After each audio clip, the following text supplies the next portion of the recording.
On a recent Friday night, I attended a protest, sort of. It was a protest, but there wasn't any tear gas or chanting or raging grannies. There were just bikes, lots and lots of bikes. The protest was a critical mass ride, a thing that started decades ago as a way of cyclists trying to raise awareness about their need for more space and safety in our cities. Now, I'd kind of given up on critical mass as a protest years ago. I mean, I went on a couple of rides 20 years ago, and I was kind of turned off by the vibe back then. And it's hard not to think that after this many years, if the need for the protest is still there, then maybe the protest is not that effective. But recently I started going back to critical mass rides, and something strange happened in that I think I've changed my mind. Let's go back to the beginning. It's September 1992 in San Francisco. A group of about 50 cyclists get together after work one day in the financial district.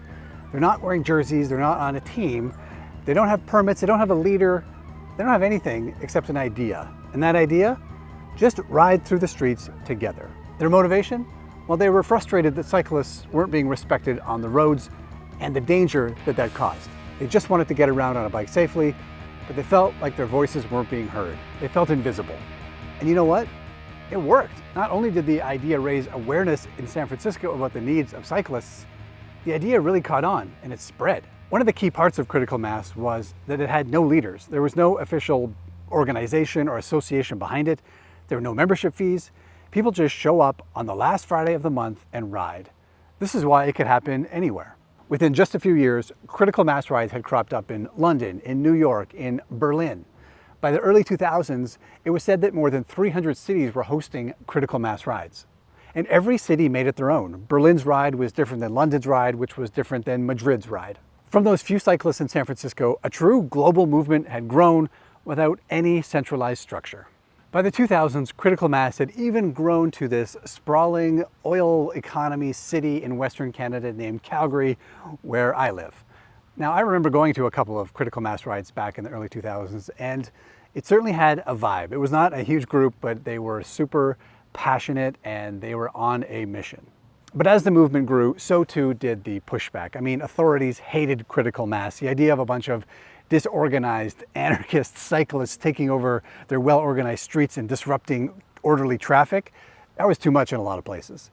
In 1997, San Francisco's Mayor Willie Brown ordered a police crackdown on the critical mass ride. I don't know how this city ever got to the point where they tolerate bicyclists breaking all the laws in the world.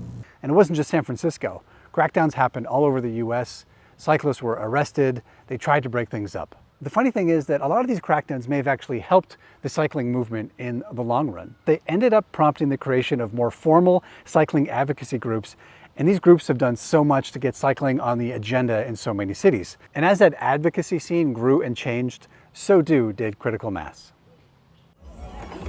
Oh, they're letting me go up the crane. I'll make you go up. I'm right there. Okay, thank you. Here we go.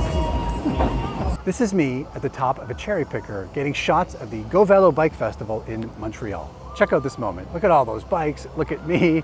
Here are some shots from that event. This is a huge bike festival every spring in Montreal. It's not a critical mass. This is an organized event with permits and sponsors and politicians who show up to show support. Old people, young people, families in cargo bikes, people with music.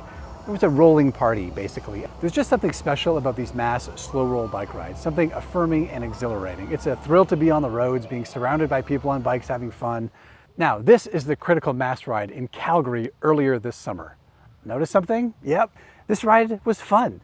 It wasn't angry, it wasn't confrontational, it didn't feel like a protest, it felt like a party. And yeah, there were a couple of angry motorists, but I might be angry too if I had to spend my life in a car. It feels a lot like those fun, organized group rides that I enjoy so much. So what changed? What happened?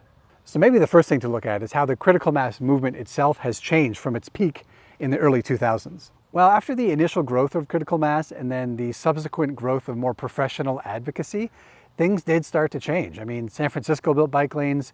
New York went from basically zero bike infrastructure in the 90s to hundreds of miles of bike lanes today. Critical mass helped popularize the idea of cycling as real transportation, and it created political pressure that people could no longer ignore. Check this out.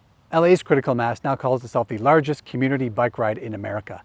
You can now buy merch for the London Critical Mass ride.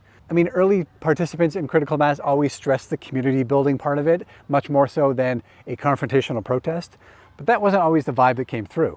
And here in Calgary, well, after those early Critical Mass rides, we had some great success. There was a brief moment in which bike lanes were being built and cycling was on the political agenda. And maybe as a result of that, Critical Mass tended to fade during those years. But we're long past those salad days of cycling here in Calgary. Growth of the bike lane network has been excruciatingly slow for a number of years now. It's fallen off the political agenda, and today, cycling is again under attack. And this may explain why here, Critical Mass in the last little while has been renewed and reinvigorated. And after watching from afar for a while, I finally decided to go. I was expecting a vibe similar to the rides I went to in the 2000s, maybe a small, loyal group, but now it feels totally different. There's a whole new crop of people on these rides, and their energy and enthusiasm feels totally great. I get swept up in it. And you know what the reaction from most of those motorists is? It's delight. They're not pissed off. Most of them seem a little bewildered and delighted by what they see. So many of them take up their phones and record this mass of cyclists passing by. And that delight is what's gotten me to change my mind about Critical Mass. I don't mean to say that Critical Mass should only be fun. I think it's important that it's political, and I think good advocacy takes many different forms. But being part of these rides today has revealed something to me that I don't think I recognized in those early Critical Mass rides. I think for a lot of people, slow group rides like this give them a chance to really ride in a city in a pure way. For a lot of them, it's the first and maybe the only time that they can ride on the street and just feel the pure joy of cycling and not be worried about getting killed by a motorist. I think it gives people a chance in safety to think about how we really could do things differently if we choose to. This isn't what Critical Mass is everywhere, and I'm not saying this is what it has to be, but maybe right here, right now, it's exactly what it needs to be. Thanks for watching.